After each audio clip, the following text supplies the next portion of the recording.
Hey, what's up? It's Paul with PM Designs.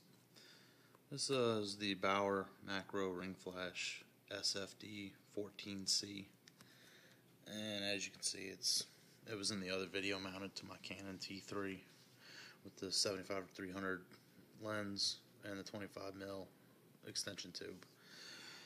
On this flash, I'm going to start off from the front and we'll go to the back.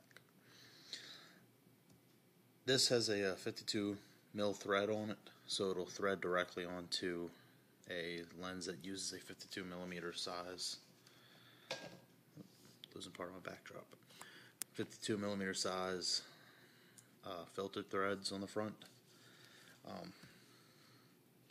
So on any other, it does come with a few adapter rings.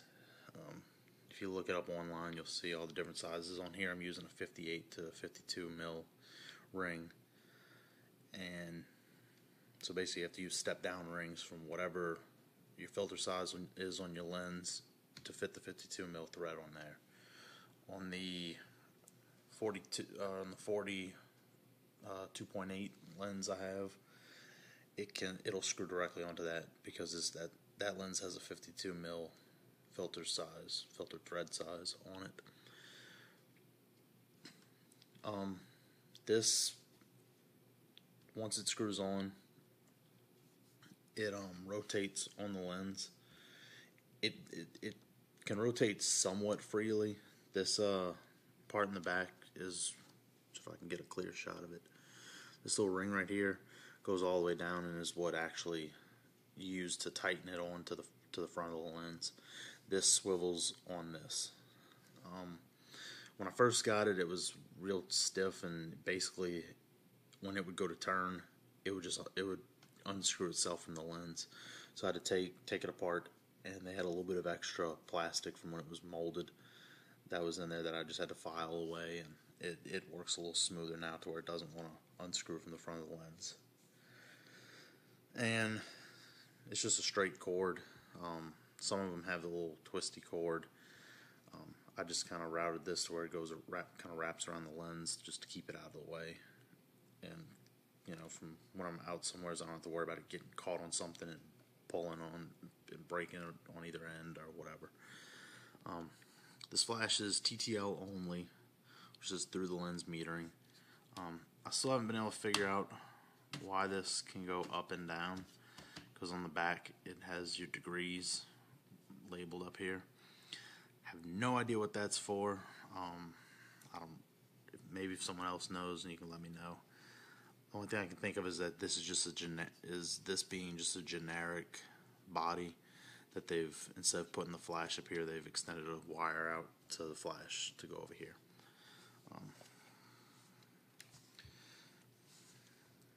On the back, as you can see, TTL dedicated. Let it just stay focused on that if it'll focus. Down here you have your power switch, you have a ready indicator, and right here is your little light turns green whenever you take your picture. That lets you know that you got the proper exposure. Everything on it's plastic, including the hot shoe, so like I just did picking up the camera, that's not a good idea. It's probably not a good idea to do that on any flashes. As you can see, you can turn on, you can hear the capacitor charging up in it. When it's ready, the light will turn red, and if you want to test to make sure it works for any reason, you just press this little clear button right here, and I don't know if you saw it flash or not, but it did flash, and then the light comes back on. So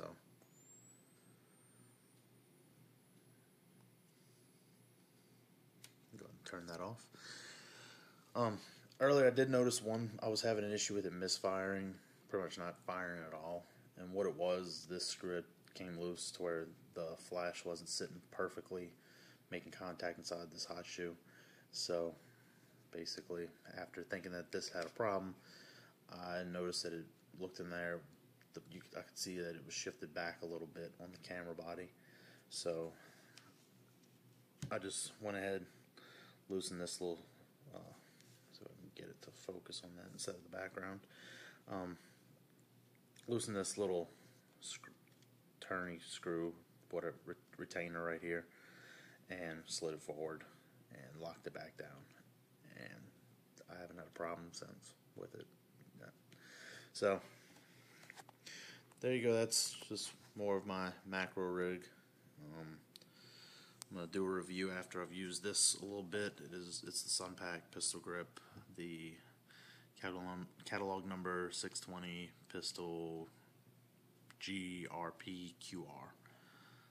I have this mounted on both a Benbow tracker, mini tracker, and a Manfrotto 055, whatever the rest of the model number is.